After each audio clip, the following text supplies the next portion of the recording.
Radhe Radhe everyone. आज की इस वीडियो में हम लोग आंवला नवमी की बहुत ही सरल पूजा विधि देखने वाले हैं। कार्तिक का महीना भगवान विष्णु को अति प्रिय है और कार्तिक मास के शुक्ल पक्ष की नवमी तिथि को आंवला नवमी आती है। इस दिन आंवला वृक्ष की पूजा से, आंवला वृक्ष दान से भगवान विष्णु अति प्रिय होते हैं और आज के दिन आंवला का दान महादान माना जाता है। तो चलिए वीडियो को शुरू कर लेते हैं। आंवला नवमी वाले दिन आंवला वृक्ष का पूजन किया जाता है। आप मंदिर वगैरह में जाके भी कर सकते हैं या आप चाहें तो अपने घर पे भी कर सकते हैं। पर अगर आप बड़े वृक्ष की पूजा करते हैं तो उसका फल अधिक होता है, लेकिन किसी भी कारण से अगर आप घर पे पूजन करते हैं तो आप कर सकते हैं। जहाँ भी आप पूजन कर रहे हो अच्छे से वहाँ साफ़ सफाई कर लें, अच्छे से रंगोली वगैरह बना लें। अगर छोटा गमला है तो उसको उसके ऊपर रखें, चौक पूर लें। तो देखिए यहाँ मैंने साफ़ सफाई कर ली है। उसके बाद सबसे पहले हम आंवला वृक्ष को सींच देंगे। तो आप अच्छे से जो है 1 लोटा भर के जल दें या ज़्यादा भी दे सकते हैं, पेड़ बड़ा है तो। आप चाहें तो अच्छे से रंगोली वगैरह बना ले या इस तरह से आप स्वास्तिक बना सकते हैं। मैंने हल्दी से स्वास्तिक बनाया है। कार्तिक मास में तिल का बहुत विशेष महत्व होता है, तो आप थोड़े से तिल अर्पण कर दें। उसके बाद हम अपनी जोत जोड़ लेंगे। तो दिया आप चाहें तो देसी घी का जोड़ सकते हैं, नहीं तो तिल के तेल का भी आप जोड़ सकते हैं। दिया जोड़ के सबसे पहले हाथ जोड़ लें। उसके बाद हम तिलक कर देंगे, पहले हल्दी से, रोली से।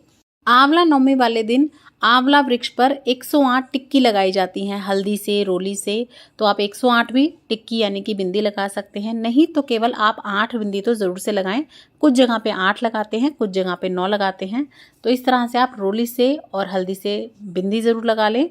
उसके बाद हम कलावा अर्पण कर देंगे। जनेऊ हो तो आप जनेऊ ज़रूर से अर्पण कर दें। पीले रंग का विशेष महत्व होता है भगवान विष्णु की पूजा में, तो हो सके तो पीले रंग का जनेऊ, पीले रंग के फूल आप अर्पण करें, नहीं तो जो आपको मिलते हैं आप वो अर्पण कर सकते हैं।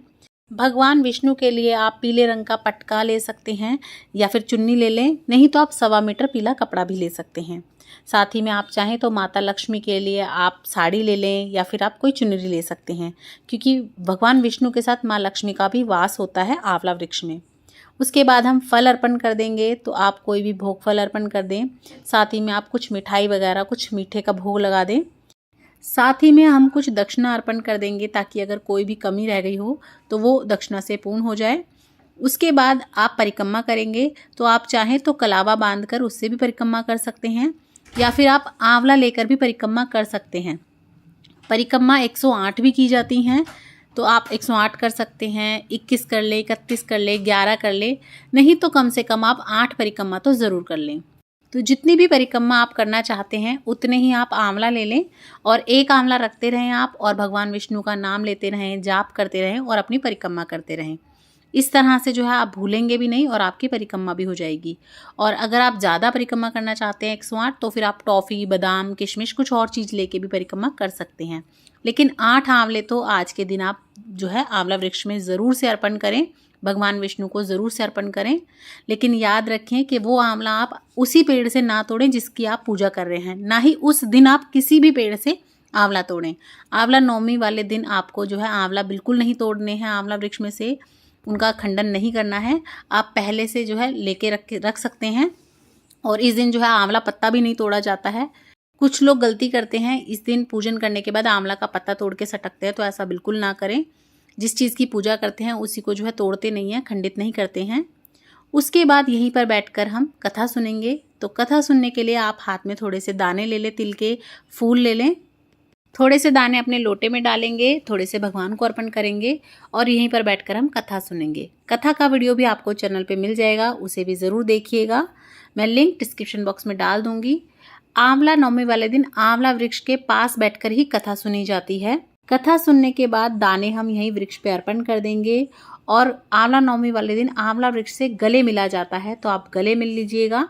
उसके बाद धूप दीप दिखा के हम प्रेम पूर्वक आरती कर लेंगे और हाथ जोड़कर पूजा में रही कमियों के लिए क्षमा याचना कर लेंगे। इस तरह से आप आंवला नवमी की पूजा कर सकते हैं। उसके बाद आपको यहीं पर बैठकर मुंह बिटालना होता है, कुछ खाना होता है, तो कुछ खा के ही उठते हैं। अगर आपने व्रत रखा है तो आप फलाहार कुछ खा सकते हैं, नहीं तो अपने घर से आप कुछ भी हलवा, पराठे, पकोड़े कुछ भी बना के ले जा सकते हैं। और पूजा करने के बाद आपको वहीं पर बैठकर उन्हें खाना है, अपना मुंह बिटालना है। तो आप वहाँ मुंह झूठा करके ज़रूर आएँ। पर आप ध्यान रखिएगा कि आपको आंवला वृक्ष से तोड़ के आंवला नहीं खाने हैं। इस दिन आंवला दान करने हैं, आपको खाने नहीं है। तो आप अपने बड़े रिश्तों को, सास को, नंद को या किसी भी बड़ों को या मंदिर में आज के दिन आंवला दान करें। आंवला से बनी मिठाई या आंवला का मुरब्बा भी आप दान कर सकते हैं। तो इस तरह से आप आंवला नवमी की पूजा कर सकते हैं। जो आपने भोग प्रसाद चढ़ाया है वो तो आप चढ़ा रहने देंगे। ये कपड़ा वगैरह आप मंदिर में ही पंडित जी को दे सकते हैं जो आपने चढ़ाया हो। आंवले भी आप उनको दे सकते हैं। अगर कम आंवले हैं तो आप उन्हें दे दें।